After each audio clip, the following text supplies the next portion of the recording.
Hello guys, nizere ko mumeze neza. Muri video tugiye kwereka uburyo noneho wagira ute warinda application zawe zigiye zitandukanye. Akenshi hari igihe utiza telefone umuntu cyangwa se ufite abana mu rugo bagakoresha telefone yawe mu buryo bugiye butandukanye. Nkuko ubu buryo tugiye kwereka ushobora kurindamo WhatsApp yawe, YouTube, mu gihe ufite abana wahaye telefone. Akenshi abana bakunze gukina game muri telefone z'ababyeyi babo. Hari rero usanga batagiye mu magame ahubwo ugasanga telefone bayifashe bagiye mu bindi bintu bigiye bitandukanye. Muri video rero tugiye kwereka uburyo warinda izo application zigiye zitandukanye kugira ngo abana bawe udasanga bagukoreye amabara muri telefone, ndetse n'inshuti yawe ifite kwitsa telefone ariko udashaka yuko ikwinjirira mu mabanga yawe agiye atandukanye. Nk'ibisanzwe uraza muri Play Store asanzwe hashakirwa ama application atandukanye.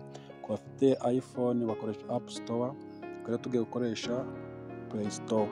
Then uraza muri Play Store yawe irafunguka imeze uko. Tujya hehe? Tujya hano muri search, aho usanzwe usearching ama application, then wandikemo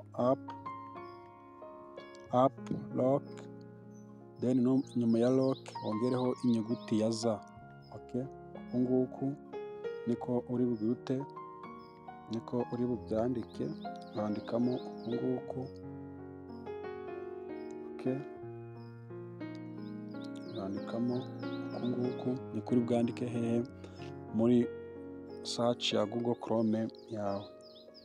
Then urahita ubona ama application agiye atandukanye ya app lock, ariko twebwe application tugiye gukoresha ni iyi ngiyi, niyo twabonye ko yagira ute yakora ibintu dukeneye gushyira muri telefone yacu. Ni iyi ngiyi niyo uri bugire ute, niyo uri bushyire muri telefone yawe. Okay, then numara kuyishyiramo nyine kwegura urabona tuyifitemo dusanzwe tuyikoresha. Icyo uri bukore uragira ute, urayestara.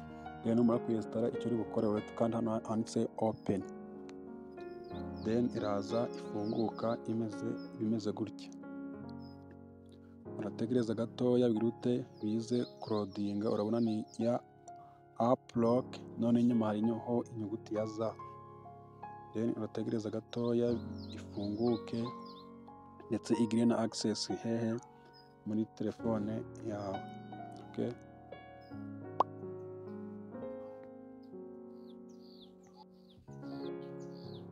noneho hari ikintu bari kukubwira ngo funga cyangwa se urinde application zawe nyine zo muri telefone. Ngo icyo uri bukora hano urakora next, then next. Aha ngaho tugeze rero, icyo uri bukore urashyiramo pin cyangwa se patena byo kurinda iki.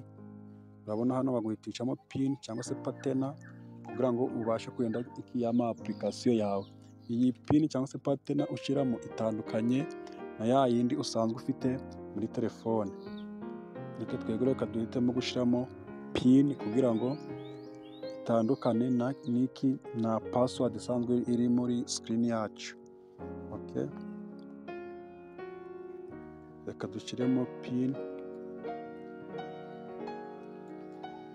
Okay, then urayikonfirima. Then numara gukonfirima barahita bagira ute, bahita bakuzana ahangaha. Urabona izi ngizi nizo application dufite hehe, dufite muri telefone yacu. Okay, nawe urabona application nyinshi bitewe n'izo ufite he muri telefone yawe. Urabona hano nta application n'imwe dufitemo ifunze. Then reka duhitemo wenda ntabwo dushaka ko umuntu turi butize telefone ari bukoreshe WhatsApp zacu, ari bujye kuri WhatsApp kugira ute kurebayo ibintu runaka. Reka duhitemo WhatsApp. Oya, ntabwo dushaka ko uyu muntu ajya gusoma message dufiteho. Ubwo rero tukanda kwa kano kantu ka message hano kagafunguzo gutya, bikaba uku nguku. Urabona hano batubwiye ngo message batubwiye.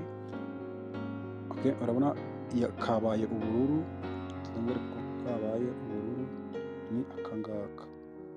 urabona ko kagize ute kamaze kuba ubururu. Ubwo message zacu twagize ute twazifunze, reka dufunge wenda na email zacu turebe ngo imeze bite, cyangwa se duhitemo izindi wenda ntabwo dushaka ko abana bagira ute barangarira muri TikTok.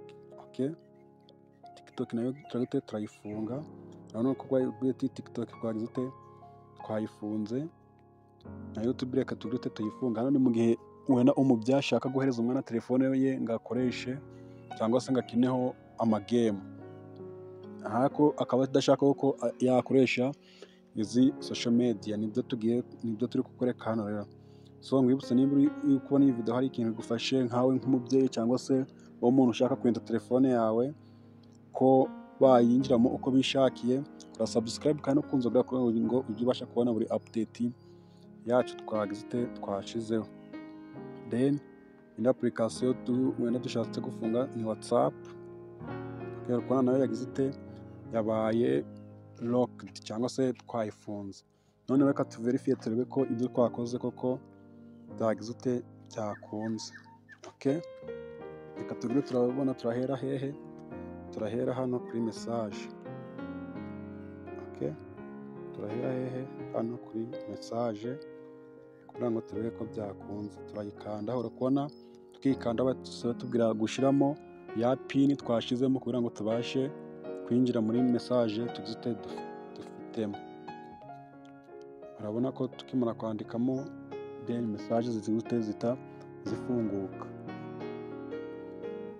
Then reka turebe na hehe na WhatsApp turebe ko tugize byakunze. Urabona ko naho badusaba gushiramo pin kugira ngo tubashe kwinjira muri WhatsApp. So urabona telefone yacu rero twayirinze mu buryo bugize mu buryo bukomeye, ntabwo dushaka ko hagira umuntu uza akayinjiramo uko abishatse.